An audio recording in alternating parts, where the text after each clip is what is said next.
What's going on, guys? My name is Wade with Tech Daily, and in this video, we are checking out the new Motorola One 5G Ace. For Motorola fans looking to upgrade, and perhaps for folks looking to get started with 5G without having to pay flagship prices, this device probably seems pretty enticing. There are quite a few things to consider with this phone though, and I'm gonna go over all of that in this video, of course. But first things first, let's go ahead and unbox this thing and see what all comes inside the package when you buy it. So sliding off the lid, the first thing we get is the phone itself. The Ace comes in one color, this shiny silver finish, and unlocked at least one configuration option. So what you see is what you get here. Digging a little deeper, the package also includes a stack of paperwork and instructions along with a SIM removal tool if you need it. And underneath that stuff, just two included accessories, a 15-watt USB-A wall plug and a USB-A to USB-C charging cable. Pretty standard stuff that we've seen on all the other Motorola phones so far this year. With all that stuff out of the way, here is the Ace once again. And right off the bat, I think there are quite a few things you can pick out about this phone just by glancing at it. If it wasn't totally obvious, this is a big phone, 6.7 inches with that tall 20:9 aspect ratio. Nowadays, it's certainly at the upper end of screen size, basically rivals the biggest phones on the market. And while it is a lot to hold and manage in the hand, I do think getting all that real estate to view your content is pretty nice. Across the front, you get a very familiar design. There's a center hole punch camera cutout that to me looks to maybe be a little bigger than average, but not a big deal. There's minimal bezels all around, a super subtle bottom chin, just a little wider than the sides, but greater than an 85% screen to body ratio, which is pretty solid. Unlike some other big phones like the Stylo 6 or A21 for example, you don't get a whole lot of bulk or wasted space. From the front at least, it certainly looks like your average 2020 or 2021 Motorola phone, but around back they definitely added quite a bit of flair to make this phone stand out. This shiny silver finish produces quite the rainbow effects in the right light, and overall I think this is probably a love it or hate it kind of design. I think it's unique to say the least, though while the housing might imitate a shimmering metal material, it is still all plastic, as you might expect from a mid-range Moto device. If you look a little closer, you can see a subtle crisscross pattern covering the back as well. Kind of looks like a steel plate in a way. The sides are a matte silver, and the frame to me feels like a sturdy metal. All in all, while the shimmer and shine might not be everyone's favorite, I do kind of like it. It's visually very interesting, at least. It's also water repellent. That's how Motorola explains it, at least. So it should survive at least a little bit of accidental spillage. So taking a closer look at everything else, on the left side, you've got the SIM and SD card tray in its usual spot. On the right, there's the familiar volume buttons and power button, but you'll notice, unlike some other new 2021 Motorola phones like the Stylus and the Power, this 5G Ace doesn't get the refreshed fingerprint side button combo setup. It still has the famous Motorola logo dimple and rear fingerprint sensor around back. So kind of a strange inconsistency compared to the other new 2021 Motorola devices. Down below, there's a headphone jack, USB-C port, and downward firing speaker, and the speaker setup actually is on par with the rest of Motorola's 2021 devices, and that's to say it is a single speaker setup. No stereo sound on this phone. The earpiece does not double as a secondary speaker like previous Motorola phones have had. Here's a quick sound sample so you can get an idea.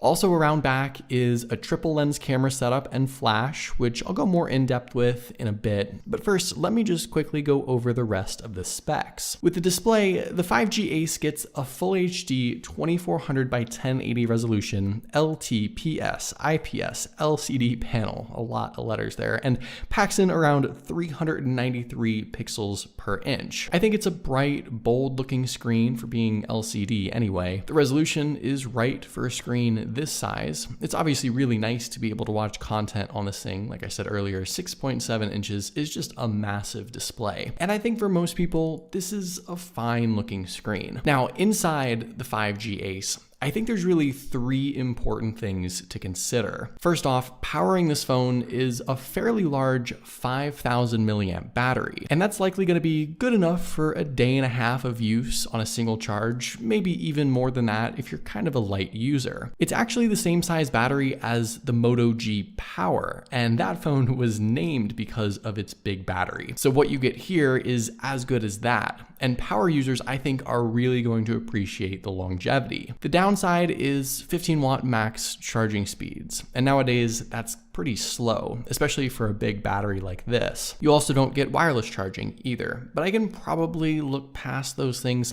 just considering that this phone won't spend too much time plugged in anyway. In regards to the specs, this phone gets the mid-range Snapdragon 750G chipset and Adreno 619 GPU, 6 GB of RAM, and 128 GB of internal storage. Out of the box, it's fast, fluid, and Motorola's Android UI is unique, obviously, but I think it's still really good. The third important thing to consider is actually the 5G capability with this phone. So 5G is kind of a loose term on the 5G Ace. You'll get LTE and sub 6 gigahertz connectivity. But at the moment, the unlocked version of this device seems to only get 5G on T-Mobile and its subsidiaries, kind of like the OnePlus Nord N10 5G. It looks like sometime soon Motorola will have a 5G Ace for Verizon and AT&T, but for now, just understand that the 5G branded to this phone is limited, to say the least. So finally, with all those cameras around back, there's actually not a lot to talk about here because the setup has sort of been used and reused in a lot of other Moto devices already. The main lens is that 48 megapixel shooter. There's a secondary 8 megapixel 118 degree ultra wide lens and a 2 megapixel macro lens for up close photography. Up front, there's also a 16 megapixel selfie camera. Again, nothing too surprising. Now, you guys know the camera app itself has gone through some changes, but the features and functionality on this phone are about what you'd expect. Night vision, along with Motorola's own unique filters, are all present. You can shoot up to 4K video with the rear lens, and to me, with just a quick test sample out of the box, the results look pretty decent. I think the selfie camera produces a super accurate shot. Colors look really good, detail is there. There's no glaring issues. The rear lens setup is a little more saturated. I think I look probably more orange than I would have liked, but still pretty decent, all things considered. So all in all, I think the Motorola One 5G Ace offers a few things to like for the everyday consumer. It's a big device with a long-lasting battery, decent mid-range specs, a solid camera setup. Hopefully you guys did enjoy this video though, and I'll see you guys later.